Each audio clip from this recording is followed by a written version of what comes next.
प्यारे भाइयों और बहनों, रेडियो के माध्यम से आप लोगों से जुड़ने का सिलसिला आज से शुरू हो रहा है। मैं आप सभी को नमस्कार करता हूं।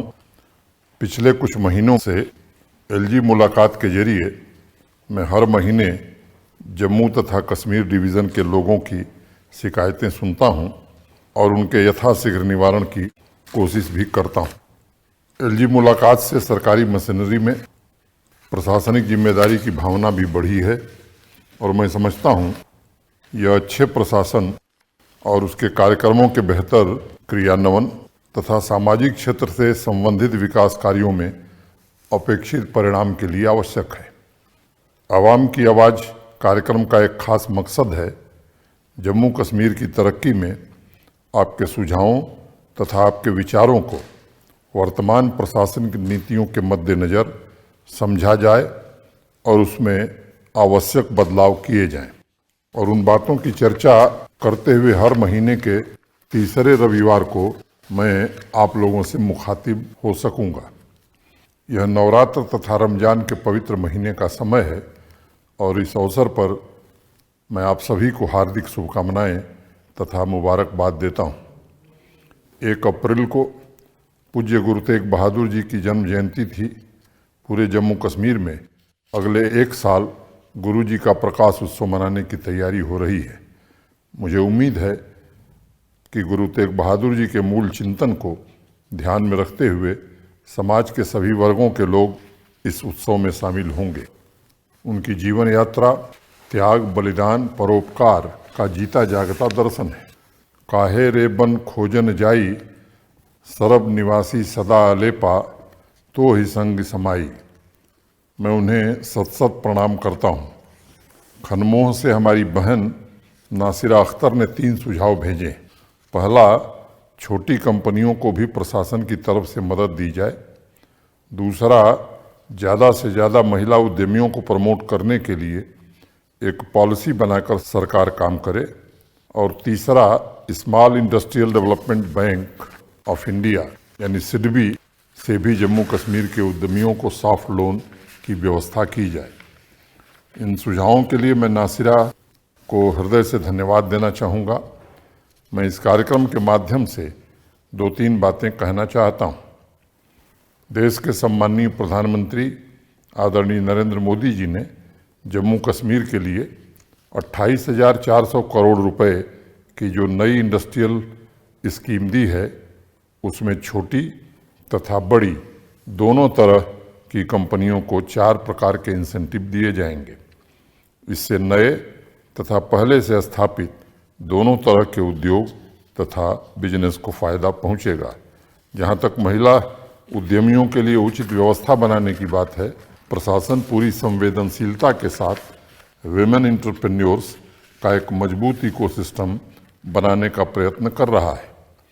इसी उद्देश्य से अंतर्राष्ट्रीय महिला दिवस पर एक नई स्कीम तेजस्विनी शुरू की गई है, जिसके अंतर्गत 18 से 35 वर्ष की हमारी बहनों को बिना किसी इंटरेस्ट के आर्थिक सहायता मुहैया कराई जाएगी। मैं इस कार्यक्रम के माध्यम से नासिरा तथा अन्य उद्यमियों को बताना चाहूँगा कि सिडबी हमारी टॉप प्रायोरिटी लिस्ट में है। उनके अधिकारियों से कुछ दिन पहले ही मैंने बैठक की थी और मैं बताना चाहूँगा कि सिडबी के 2 ऑफिस पूरी तरह से यहाँ फंक्शनल हो जाएंगे और यहाँ के उद्यमियों को आर्थिक सहायता भी ये उपलब्ध कराएंगे। हम चाहते हैं कि यहाँ की इंडस्ट्री को सपोर्ट करने के लिए देश के अन्य भी जितने फाइनेंशियल इंस्टीट्यूशंस हैं, उनका फ़ायदा लोगों तक पहुँचे, इसका भी प्रयास किया जाएगा। किश्तवाड़ से हमारी बहन रितु शर्मा ने सुझाव भेजा है कि ऑनलाइन टीचिंग को सफल बनाने के लिए सभी टीचर्स को एक लैपटॉप मिलना चाहिए। इसमें कोई संदेह नहीं है कि कोरोना महामारी ने शिक्षा क्षेत्र को भी प्रभावित किया है। वर्तमान समय में ऑफलाइन क्लासरूम की जगह ऑनलाइन क्लासरूम ने ले ली है। मैं उनके इस सुझाव का स्वागत करता हूं। जम्मू कश्मीर प्रशासन ऑनलाइन एजुकेशन के डिफरेंट मोड्स को बढ़ावा देने का प्रयास कर रहा है और इस प्रक्रिया में जो भी उचित कदम होगा वो उठाया जाएगा। श्रीनगर की नाजनीन एक कुशल कलाकार हैं और पश्मीना तथा कनी शिल्प से जुड़ी हैं। उन्होंने लोकल क्राफ्ट के प्रमोशन के लिए 4 सुझाव भेजे हैं। मैं बहन नाजनीन का धन्यवाद करना चाहूँगा। उनके सुझावों में कनी साल से जुड़े कुशल कारीगरों के लिए स्पेशल लोन तथा रॉ मटेरियल की सप्लाई सुनिश्चित करने की बात कही गई है। उनके इस सुझाव को संबंधित विभाग को भेजकर उचित कार्रवाई सुनिश्चित की जाएगी। नाजनीन, मैं आपको तथा हैंडीक्राफ्ट से जुड़े सभी लोगों को भरोसा देना चाहता हूं, जम्मू कश्मीर प्रशासन इसे विश्व स्तरीय प्रोडक्ट के रूप में विकास के लिए प्रतिबद्ध है। हैंडीक्राफ्ट को ग्लोबल मार्केट उपलब्ध कराने के लिए फ्लिपकार्ट तथा अमेजन से MOU भी साइन किया गया है। कोरोना महामारी पर नियंत्रण के पश्चात हम देश के जाने माने डिज़ाइन हाउसेस को भी जम्मू कश्मीर बुलाएंगे ताकि वह सीधे बुनकरों से उनके उत्पाद खरीद सकें। विभिन्न उत्पादों की GI टैगिंग भी कराई जा रही है ताकि प्रशासन हैंडीक्राफ्ट सेक्टर से जुड़े लोगों को विस्तृत मार्केट मुहैया करा सके। नाजनीन का एक और सुझाव है कि जम्मू कश्मीर के उम्दा कलाकारों को सिर्फ लोकल नहीं बल्कि इंटरनेशनल एग्जीबिशंस में शामिल किया जाए। मैं उन्हें आश्वस्त करना चाहता हूं कि कोरोना के प्रभावी नियंत्रण के पश्चात जब इन एग्जीबिशंस को फिर से शुरू किया जाएगा तो उसमें जम्मू कश्मीर के कलाकारों का भी एक बड़ा डेलीगेशन जरूर शामिल होगा। जम्मू के सीनियर सिटीजन रामदेव शर्मा जी ने सुझाव भेजा है कि प्रशासन को ग्राम केंद्रित नीतियों पर हो रहे कामों को और विस्तृत करने की जरूरत है। गांव के युवा वर्ग को वहीं रोजगार उपलब्ध कराया जा सके और शहरों की तरफ उनका पलायन न हो। रामदेव जी, जम्मू कश्मीर ने गांव के अस्थायी सुस्थिर विकास की रूपरेखा बनाई है। हर पंचायत का बजट अब चुने हुए प्रतिनिधि और जनता की भागीदारी से बनाया जाएगा। इस साल पंचायतों को दी जाने वाली राशि भी दुगनी कर दी गई। मुझे उम्मीद है कि सब लोग मिलकर के विकास का एक अच्छा खाका अपनी ग्राम पंचायत का बनाएंगे और पूरी क्षमता से जनता की भलाई के लिए काम करेंगे। आने वाले वर्षों में नई इंडस्ट्रियल स्कीम उद्योगों को ब्लॉक स्तर तक ले जाएगी। इस कदम से युवाओं को उन्हीं के इलाके में रोजगार के अवसर भी उपलब्ध कराए जा सकेंगे तथा समग्र विकास के द्वारा गांवों को आत्मनिर्भर भी बनाया जाएगा।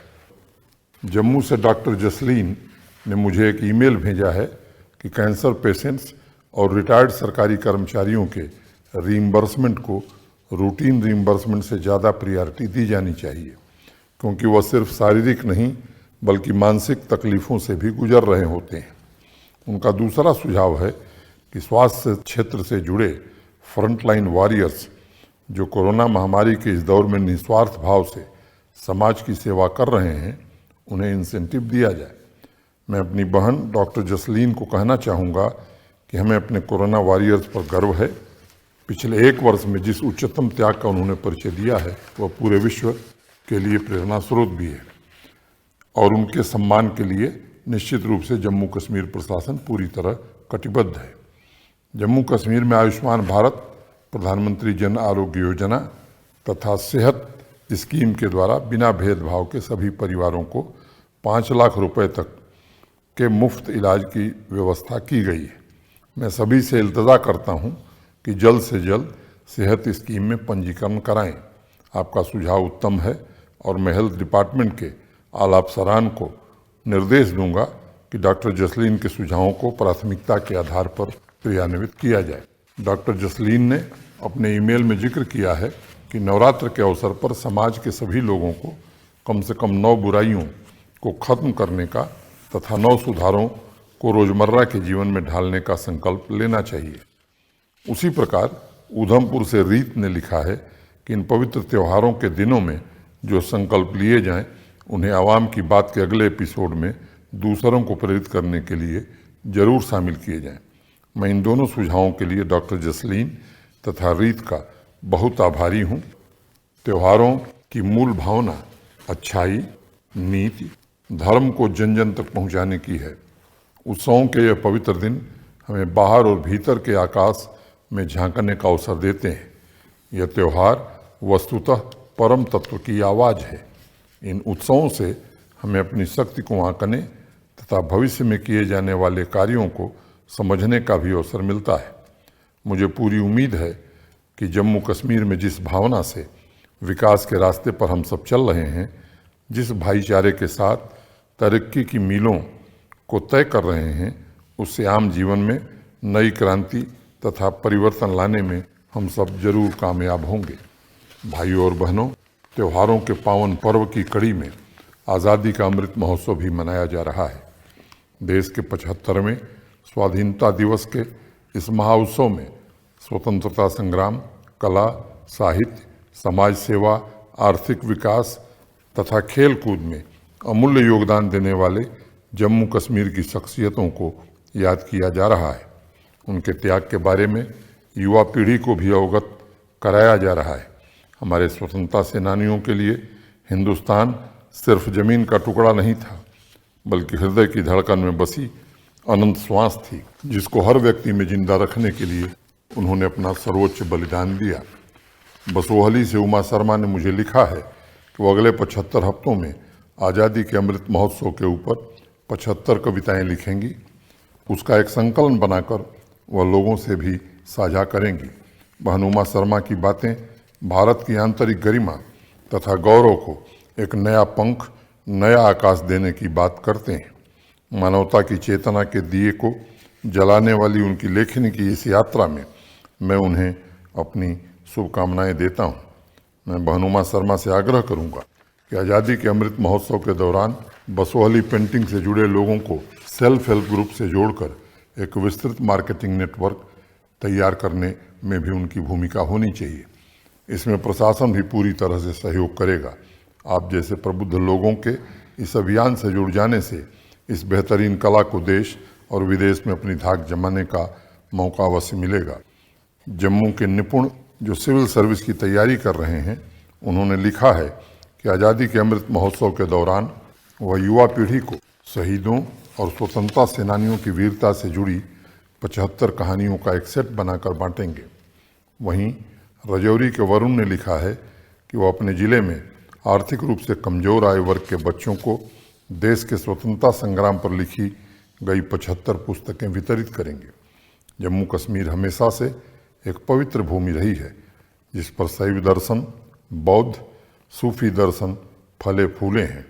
हमें पूरी लगन के साथ अपने कर्तव्यों का दृढ़ता से पालन करना चाहिए और आज़ादी के इस अमृत महोत्सव में समाज के कल्याण, देश की भलाई और जम्मू कश्मीर के उज्जवल भविष्य के लिए संकल्प लेना चाहिए। मुझे निपुण और वरुण जैसे अपने नौजवानों पर भरोसा है और गर्व भी है, जो राष्ट्र तथा मानव सेवा की भावना से समाज में काम कर रहे हैं। बारामूला के वकार गिलानी ने मुझे लिखा है कि वह आज़ादी के अमृत महोत्सव कार्यक्रम से काफ़ी प्रभावित हैं। चूँकि वकार भारत माता के वीर सपूत मकबूल शेरवानी के शहर के रहने वाले हैं, उनकी मंशा है कि वह मकबूल शेरवानी की कहानियों को लोकगीतों में ढालकर जन जन तक पहुँचाएँ। गीत का मतलब होता है अंतः संगीत, जो इंसान के अंतरतम को जगाता है। वकार के अंदर भी वही भावना है और मैं इस नेक पहल के लिए उन्हें ढेरों शुभकामनाएं देता हूँ। वकार ने लिखा है कि आर्मी तथा पैरामिलिट्री की तर्ज पर जम्मू कश्मीर पुलिस के शहीदों का भी सम्मान किया जाए तथा उनकी कहानियों को लोगों तक पहुंचाने का प्रबंध किया जाए। यह बहुत ही उत्तम सुझाव है और पुलिस विभाग से बात करके इस पर भी यथाशीघ्र निर्णय लिया जाएगा। इन सुझावों को पढ़कर मुझे अत्यंत प्रसन्नता हुई है। आर्थिक विकास के साथ सांस्कृतिक चेतना को लेकर जम्मू कश्मीर के युवा वर्ग में जागरूकता यह दर्शाती है कि भौतिक प्रगति के साथ हम अपनी परंपरा तथा आध्यात्मिक चिंतन के लिए भी सजग हैं। बारामूला की ही रहने वाली हमारी बहन मसरत कौसर ने एग्रीकल्चर तथा हार्टिकल्चर के क्षेत्र में 4-5 सुझाव मुझे भेजे हैं। उन्होंने hi tech green house, anti hail net के लिए सब्सिडी, हर जिले में एक मॉडल नर्सरी तथा कम से कम 5 कोल्ड स्टोरेज हर डिस्ट्रिक्ट में शुरू करने के लिए लिखा है। उनके कुछ सुझावों को अभी वर्तमान में चल रही नीतियों में शामिल किया जा सकता है और मुझे उम्मीद है कि उनके अन्य सुझावों पर भी प्राथमिकता के आधार पर निर्णय लिए जाएंगे। इस कार्यक्रम के माध्यम से मैं उन्हें बताना चाहूँगा कि अलग अलग मंचों से मैंने अनेक बार एग्रीकल्चर तथा हार्टिकल्चर के विकास के लिए किसानों से सीधा संवाद स्थापित किया है।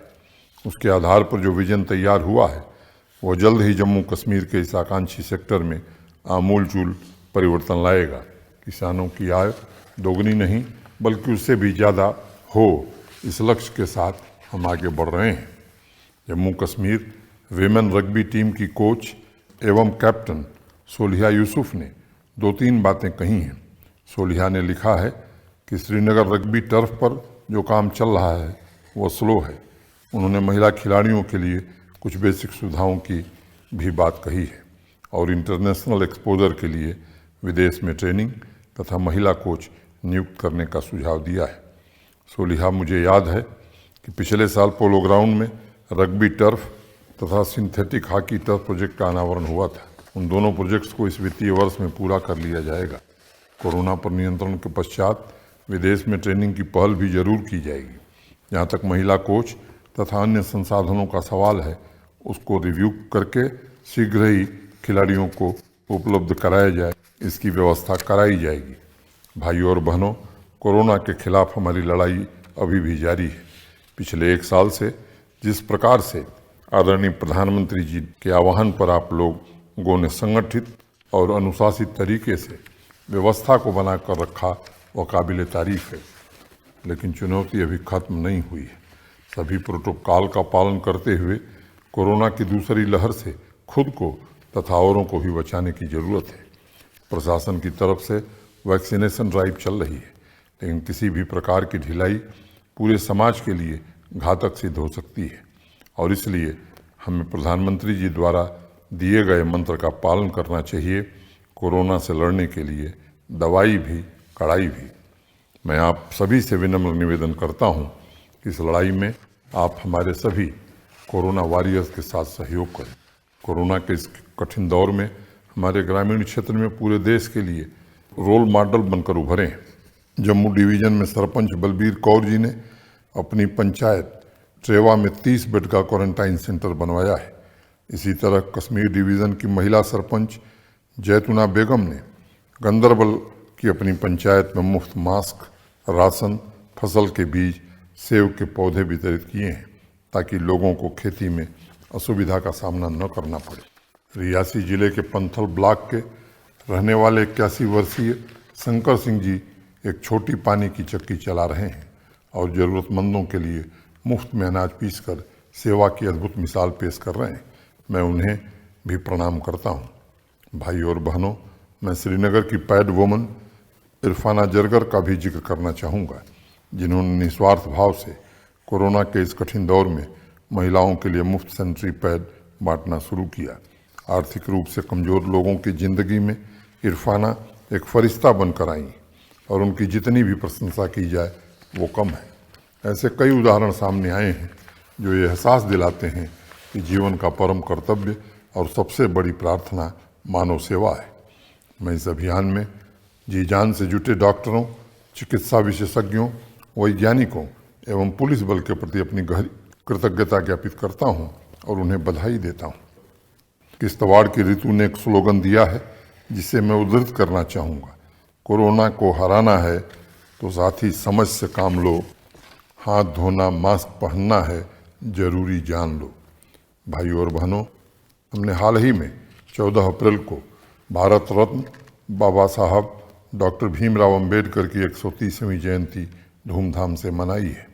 सामाजिक समरसता, विकास तथा भाईचारे को बढ़ावा देने वाले बाबा साहब के संदेश आज भी हमारा मार्गदर्शन कर रहे हैं। मैं जम्मू कश्मीर के सभी नागरिकों का आह्वान करना चाहूँगा कि हमें संवैधानिक रीतियों से अपने सामाजिक और आर्थिक उद्देश्यों की पूर्ति करनी है तथा संविधान में निहित कर्तव्यों का भी अक्षरशः पालन करना है। बाबा साहब का दर्शन सिर्फ स्थिति की समानता की बात नहीं करता, बल्कि अवसर की समानता पर भी जोर देता है। उसी भावना से हम जम्मू कश्मीर के सभी वर्गों की उन्नति और समुचित संरक्षण पर काम कर रहे हैं। मेरा आप सभी से अनुरोध है कि संविधान में हमारे नीति निर्माताओं ने जो राह दिखाई है, जिन नैतिक मूल्यों और सिद्धांतों को हमारे समक्ष रखा है, उसका पालन करें। अधिकार के साथ हमें अपने कर्तव्यों को भी नहीं भूलना चाहिए। मैं अपेक्षा करता हूं कि हम सब मिलकर अपने मौलिक कर्तव्यों को पूरा करने की शपथ लें। जम्मू कश्मीर की संस्कृति तथा विविधता को और मजबूत करने के हर संभव प्रयास हम सबको मिलजुल कर करना है। भाइयों और बहनों, त्योहारों के इन पवित्र दिनों में मैं आप सभी के स्वास्थ्य खुशहाली के लिए मंगल कामना करता हूं और मां शक्ति से प्रार्थना करता हूं कि हमारे यूनियन टेरिटरी को नई ऊंचाई दें ताकि सभी वर्गों की इच्छाएं और अपेक्षाएं पूरी हों। इस कार्यक्रम को सुनने के लिए मैं सभी के प्रति हृदय से आभार व्यक्त करता हूं। बहुत बहुत शुक्रिया।